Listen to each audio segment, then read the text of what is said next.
মাদকদ্রব্য নিয়ন্ত্রণ অধিদপ্তর তার কর্মকর্তারা আজকে আমি দেখলাম পোশাকে দেখতে লাগে পুলিশের মতো, স্টারও আছে, কিন্তু হাতে অস্ত্র নাই। তারা ফাইট করতে যাচ্ছে সশস্ত্র মাদক কারবারিদের সাথে, ব্যবসায়ী প্রডিউসারদের সাথে বা পাচারকারীদের সাথে। গুলিবিদ্ধ হচ্ছে, পুরস্কৃত করলাম, আজকে জীবন যেতে পারত। সেই জন্য আমরা আইন আনছি, আগামী 2-1 দিনের মধ্যে সেই আইনটা পার্লামেন্টে প্লেস হবে ইনশাআল্লাহ। যুগোপযোগী মাদকদ্রব্য নিয়ন্ত্রণ আইনের সংশোধন। তাতে তাদেরকে অস্ত্র দেয়া হবে, আধুনিক অস্ত্র দেয়া হবে, 9mm পিস্তলও দেয়া হবে, অন্যান্য অস্ত্র প্রশিক্ষণ দেয়া হবে, তারা যাতে ফাইট করতে পারে একটা ইন্ডিপেন্ডেন্ট স্বতন্ত্র একটা অর্গান হিসেবে। অন্যান্য বাহিনীগুলো যেমন বিজিবি, কোস্টগার্ড, র্যাব সবাই ফাইট করছে পুলিশের পাশাপাশি। তারা মাদকদ্রব্য উদ্ধার করছে, গ্রেফতার করছে, পাচারকারীদের বিরুদ্ধে তারা অ্যাকশন নিচ্ছে, গ্রেফতার করছে, মামলা করছে। মামলা কত জানো? শুধু ঢাকাতে 80,000 মামলা পেন্ডিং আদালতে। তো বিচার কেন হয় না? বিচারক তো নেই এত। একজন বিচারক সর্বোচ্চ 10,000 মামলা যদি ডিল করে, তাকে কমপক্ষে 4 থেকে 6 মাস পর পর দিন দিতে হবে, তারিখ দিতে হবে। 80,000 মামলা কিভাবে ডিল হবে? প্রথম আইনের মধ্যে লেখা ছিল সেখানে ট্রাইব্যুনাল করার একটা বিধান থাকবে, ছিল।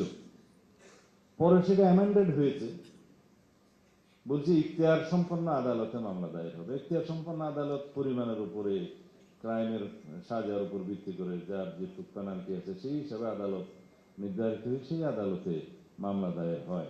ম্যাজিস্ট্রেটের সাব জজ বা এডিশনাল ডিস্ট্রিক্ট জজ দায়ের কোর্ট হিসাবে। আমলি আদালত তো নিচে আছে।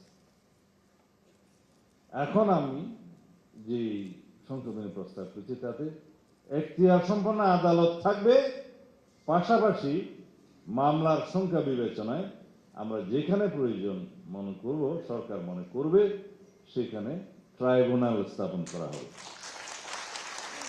স্পেশালি মাদকের মামলাগুলোর জন্য।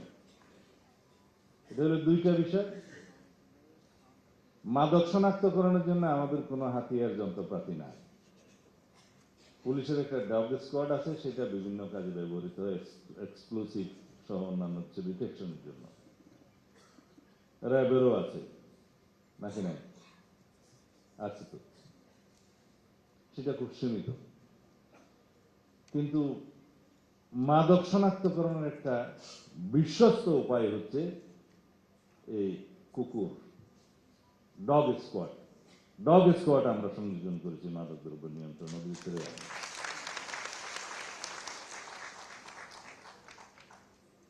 আসামি গ্রেফতার হবে। মাদক আসক্ত যদি হয়, অনেককে ঝুঁকিপূর্ণ অবস্থায় থাকে, অনেক আসক্ত সেরকম অবস্থায় থাকে। আর পাচারকারী, চোরাকারবারি বা ব্যবসায়ী, তাদেরকে নিয়ে এসে তো মাদকদ্রব্য নিয়ন্ত্রণ অধিদপ্তরের অফিসে বসিয়ে রাখা যায় না। থানায় আইন অনুযায়ী, সিআরপিসি অনুযায়ী যখন হস্তান্তর করা হবে, তার আগের সময়টা কোথায় থাকবে? কোনো বিধান নাই। সেই জন্য একটা হাজতখানার প্রস্তাব সেই আইনে করেছে। মাদকের জন্য এখন পরীক্ষাগার আছে, ল্যাবরেটরি আছে টেস্ট করার জন্য। এত বেশি মামলা, যেটা টেস্ট করে এটা কি আটা, ময়দা, না হেরোইন, না পাউডার, কিছু টেস্ট করার কায়দা নাই। এন্ড অফ দি ডে কিভাবে ম্যানেজ হয়ে হিরোইন পাউডার হয়ে যায়, আটা হয়ে যায়, ময়দা হয়ে যায়, কোনো আর কাজ হয় না।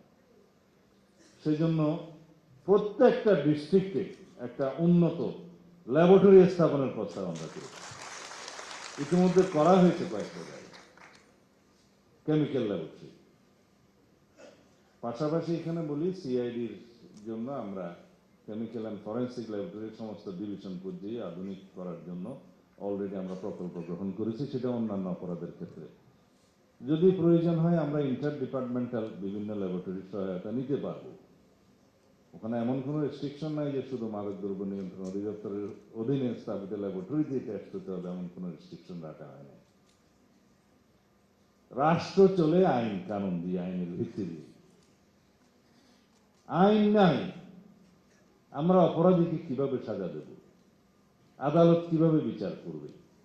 আমাদের অফিসাররা কিভাবে গ্রেফতার করবে? জীবনের ঝুঁকি নিয়ে তাদের সাথে কিভাবে সংগ্রাম করবে? আইন ছিল না।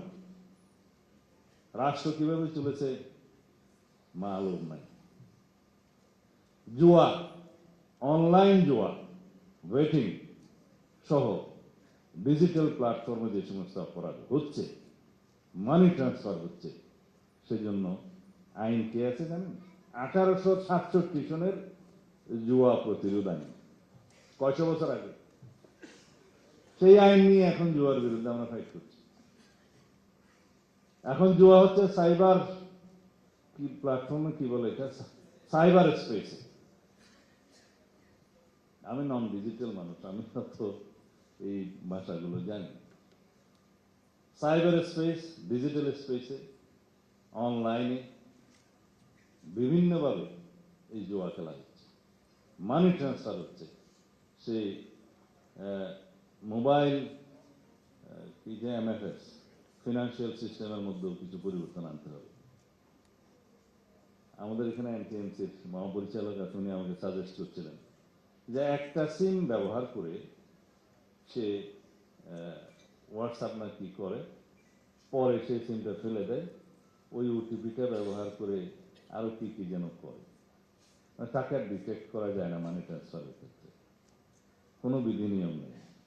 তা আমরা এখন ব্যাংক অ্যাকাউন্ট খোলার সময় আমরা মোবাইল নম্বর যেটা পাই, সেটা একবার অ্যাকাউন্ট খোলা হয়ে গেলে সেটা হোয়াটসঅ্যাপে মেসেজ হয়ে সিমটা বের করে ফেলে দেয়, পরে আর সেটা ডিটেক্ট করা যায় না, মানি ট্রান্সফার হচ্ছে।